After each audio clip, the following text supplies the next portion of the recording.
Hello, and welcome to another episode of Chuchu is a Ranker, and on this episode we are going to be continuing our Albums of the Year lists, and this time it's 2023. These days, of course, I'm not even sure if music still exists. I mean, seriously, does anybody actually care about modern music? Anyone? Bueller? Anyway, I still have 10 albums for you that are pretty damn good, so without further ado, let's be complete rankers and rank up a storm. These are my personal top 10 albums of 2023.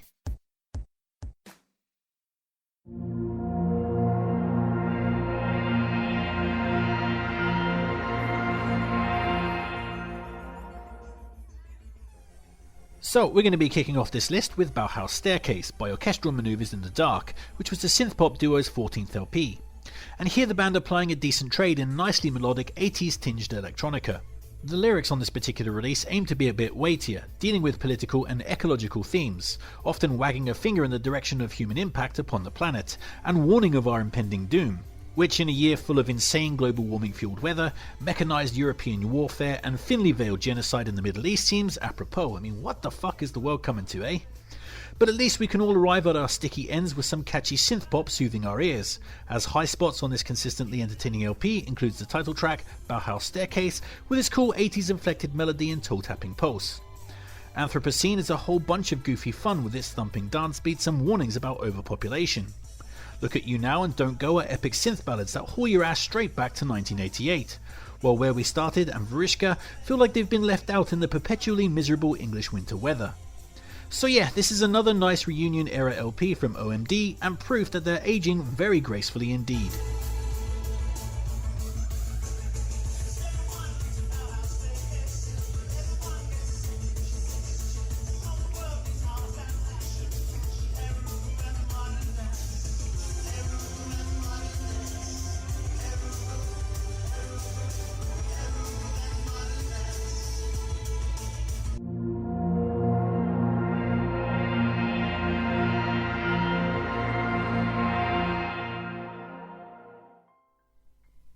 Next up we have Pop Up, Kaching and the Possibilities of Modern Shopping by Mozart Estate. And Mozart Estate is the current guise of Lawrence from the 1980s cult band Felt. And here we have a super twee, super catchy indie pop record, where simple, almost amateurish musical compositions play second fiddle to Lawrence's rather hilarious set of comedic lyrics. Tracks like Looking Through Glass, I Wanna Murder You and I'm Gonna Wiggle, which has Lawrence announcing, I'm gonna wiggle like the Book of Hansa. I'm gonna wiggle like a cool girl's ass. It's a piri-piri chicken bonanza. London is a dustbin full of human trash. Make you crack a smile no matter what kind of foul mood you're in. The Kingsian likes of Relative Poverty and the chanting, repetitive hookiness of Pink and the Purple, Poundland and Record Store Day also delight with their insane catchiness, while Flanker for Mr. Flowers has a delicate beauty to its divine comedy-esque English wispiness. So yeah, whilst I'll admit that this might be a bit of a love it or hate it kind of record, for me the cute vaudevillian nature and cockney working class vibes nicely hit the spot. Fun stuff from Mozart Estate here.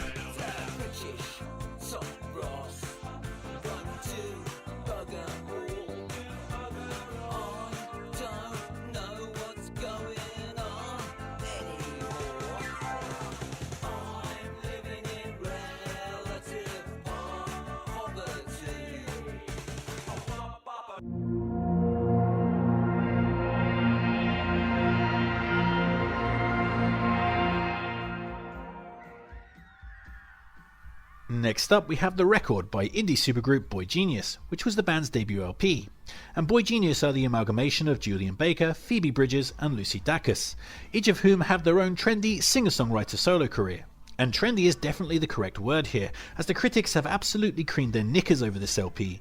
This is almost ubiquitously regarded as the best album of the year, at least according to the music magazines. And yeah, it's pretty good. That typical American girl singer-songwriter style is in full effect here. It's all quiet acoustics and hushed vocals, but with an occasional sidestep into Avril Lavigne-inflected growling indie rock that sounds not a million miles away from Bright Eyes. It's not exactly the most original style on the planet, but at least the girls do have consistency on their side, and do conjure up an admirable sense of collapsing sadness. High spots include the zeitgeisty folk rock of Emily I'm Sorry, the sadness-soaked atmospherics of Not Strong Enough, the emotive creaking balladry of True Blue, and the stuttering indie rock and beautiful choral vocals of $20. So yeah, whilst I think the critics are seriously overhyping this LP, it is nevertheless still very good and does exactly what you want this kind of music to do. See, who says I'm not down with the kids, eh? What's that? My own kids say that about me? Those little bastards!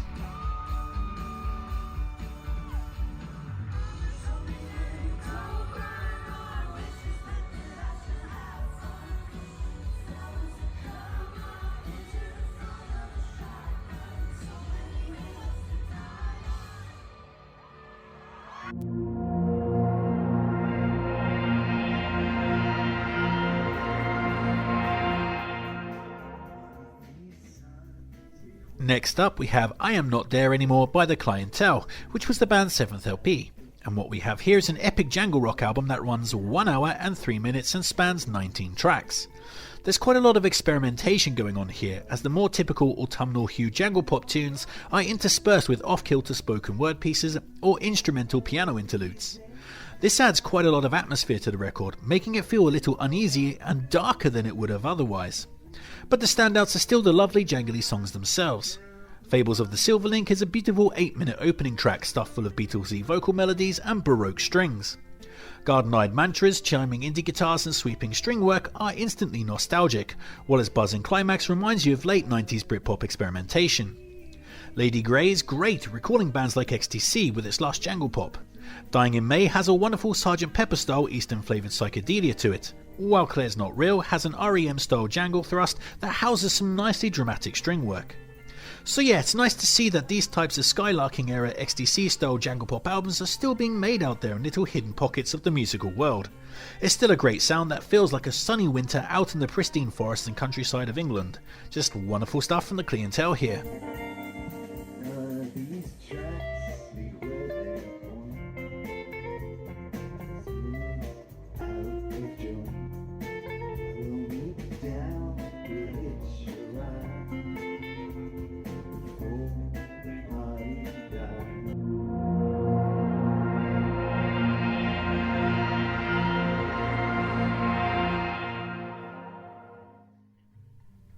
Coming in next we have This Land Is Inhospitable and So Are We by Mitski, which was her 7th LP and finally the one which saw her break out into the mainstream, with the 50s tinged ballad My Love, Mine, All Mine becoming a sizable hit single. And here Mitski is doing away with her usual twee catchiness and instead goes all in with dour misery and fragile yet dark compositions that more often than not have a country folk element to them. It's certainly a potent mix and succeeds at hitting its emotional target. This is one of those records that sucks the life and joy out of you. All light disappears from the world when you listen to it. There's just no reprieve from Mitski's futile depression here, and yeah, it's just a total fucking downer. Personally, I prefer Mitski's usual trait of marrying dark lyrics to upbeat catchy pop tunes, and thus like her previous albums Be the Cowboy and Laurel Hell a touch more. But this type of super dark, emotionally frank and brutally sad album has its place.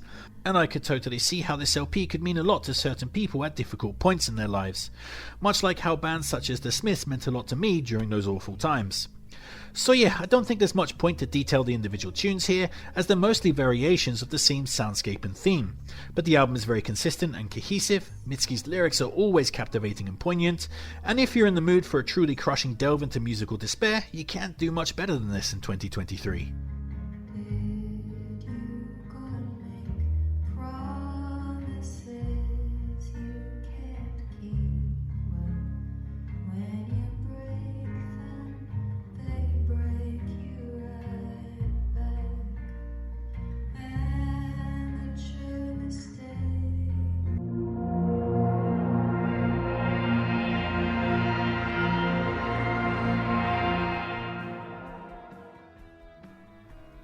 So we're going to be kicking off the top 5 with The Ballad of Darren by Blur, which was their 9th LP and the first since 2015's The Magic Whip.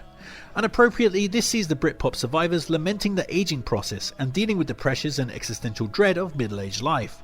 Sonically, this sees the band playing a set of solid art rock tunes that fall largely on the ballad side of the fence. It sounds quite similar in style and tone as their previous LP, The Magic Whip.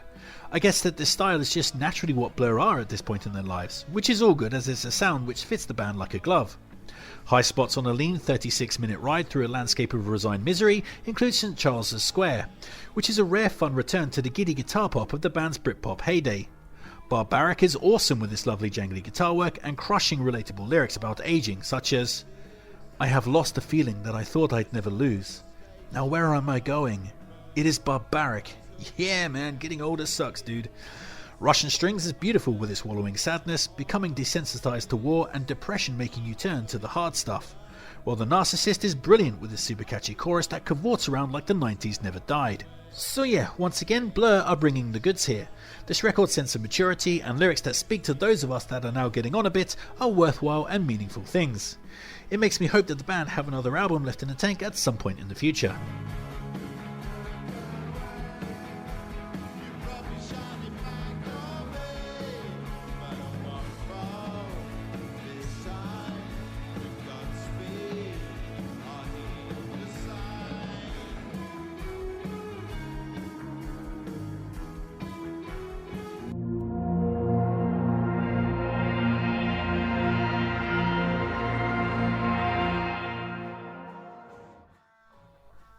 Next up we have Everyone's Crushed by the art rock duo Water From Your Eyes. And what we have here is a rhythmic, mechanical record that uses repeating loops and all kinds of digital sequencing and trickery to create its awesome toe-tapping soundscapes. It reminds me a lot of the math rock genre that bloomed in the late 2000s, where bands like Battles sampled and rhythmically looped guitar-based micro riffs to danceable effect. And Water From Your Eyes have really nailed something quite wonderful here. The album is energetic, inventive, hypnotically catchy and surprisingly emotive, with Rachel Brown's fragile indie vocals adding the X element that anchors the record with a sense of humanity. The LP is consistent and cohesive the whole way through, but highlights include Barley, which is great with its rhythmic stutter and danceable weirdness. Open is a fascinatingly splintered tune with its bursts of squalling guitars and steady beats and nervous synths stopping and starting with unpredictable glee. True Life is awesome with its gnarly rolling bassline, dramatic guitar stabs and whiplash fast vocals, while 14 is a beautiful ballad that has withering sadness pouring out of it, with the faux strings heightening the track's sense of miserable grandeur. So yeah, this is 31 minutes of pretty badass art rock that absolutely screams by and leaves you wanting more. Water From Your Eyes could be one to keep an eye on going forward, even if the band's name is horrendous. I mean, they may as well just have called themselves the Pretentious Gits.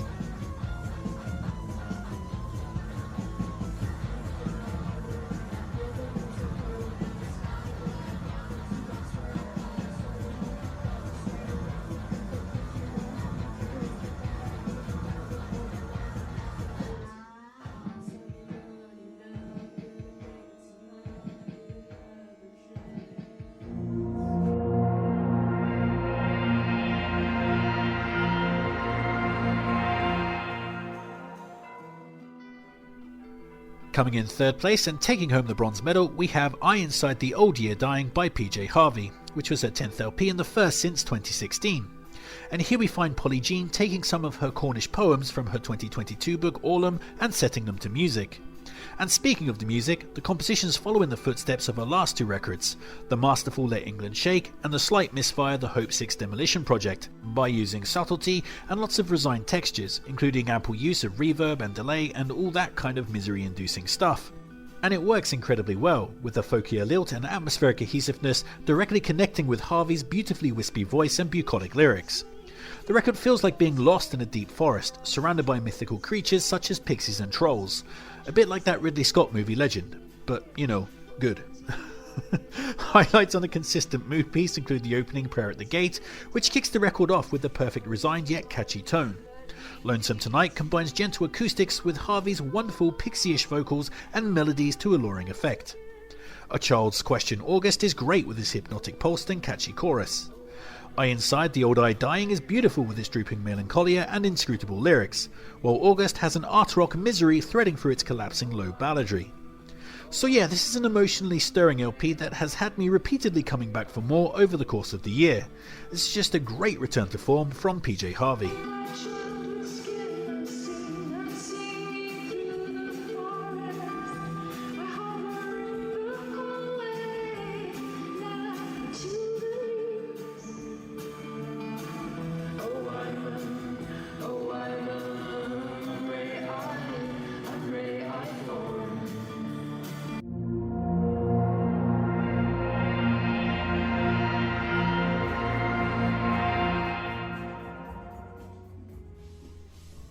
Silver medal time, and the silver medal is going to go to Memento Mori by Depeche Mode, which was the gothic synth-pop act's 15th LP and the first since founding keyboardist Andy Fletcher's untimely death in 2022.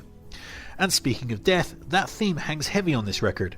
Obviously Fletcher's passing hovers over everything like a black cloud, but the album's concept was actually birthed by the COVID outbreak and is a meditation on mortality. Even the Latin title, Memento Mori, means the inevitability of death. So as you can well imagine, the soundscapes on this record are not all sunshines and rainbows. But all this misery seems to have galvanised the band, because they have come roaring back to form here with a set that is alluringly bleak yet full of crystalline melodies and instant catchiness. There's a really great timeless vibe to this LP that feels like being warped straight back to the group's creative peak. This is easily Depeche Mode's best album since 1993's Songs of Faith and Devotion. The record is extremely consistent in terms of quality, and there aren't any weak tracks, but some of my favourites include My Cosmos Is Mine, which is a great opener that immediately sucks you in with its brooding atmosphere. Ghosts Again is awesome with its slick dance beats, dark lyrics and blasts of killer jumbled synth riffage. My favourite Stranger has these wicked screaming synth streaks that burst out of the tune and command the track's pace. It's pretty damn cool. Well Before We Drown has a nice build up and a rad explosion into Vangelis Blade Runner style synth work. So yeah, I'm only scratching the surface of the good stuff here. From the prefab Sprout style smooth balladry of Soul With Me, to the easy catchiness of the paranoia tinged synth pop banger People Are Good, the record is stuffed with really impressive material that puts Depeche Mode back onto the pedestal of relevancy. Great stuff.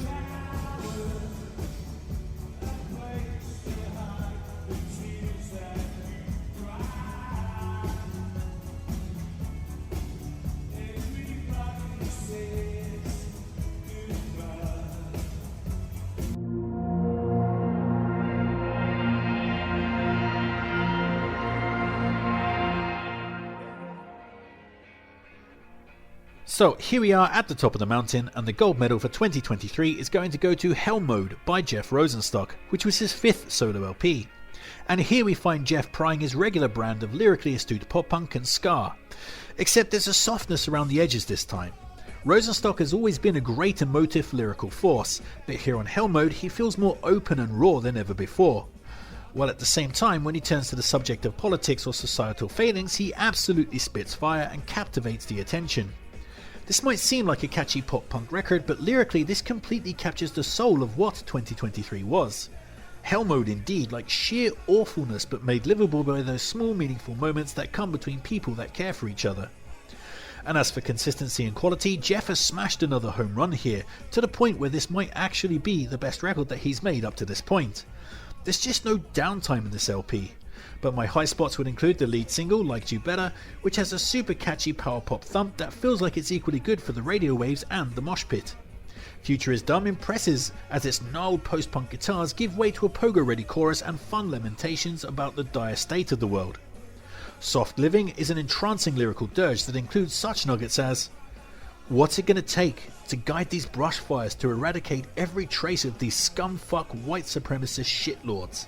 Yeah, you go Jeff. Hell Mode, meanwhile, is probably my favourite song of the year. It's beautifully twee indie pop housing a gorgeous meditation on the smallest details of a rainy day in California. There's something so lovely and innocent about the tune. Graveyard Song is amazing with its pop punk catchiness belying some awesome lyrics like, watching the world burst into flames for no reason, except the feeling that you were wrong about something. Fuck all these people, start digging a graveyard for the things that need to die. While closer, 3 Summers is 7 minutes of cathartic bliss, a rollicking yet melancholic banger that struggles to balance the crushing darkness of life with the youthful will to make things better. So yeah, as the year has ground on, this album has stayed with me and grown stronger and stronger with each listen. It is easily the record that I have enjoyed the most and listened to the most in 2023. So finally, I'm giving Jeff Rosenstock his well-deserved flowers this year. This album is amazing. And that's my list, but of course that won't be your list, so why not sound off in the comments and tell me your own top 10 of 2023. Don't forget to like, share, subscribe and all that other kind of YouTube jazz. Feel free to check out this episode's Spotify playlist, link in the description below. Make sure to take care of yourself, but most importantly, just keep on ranking.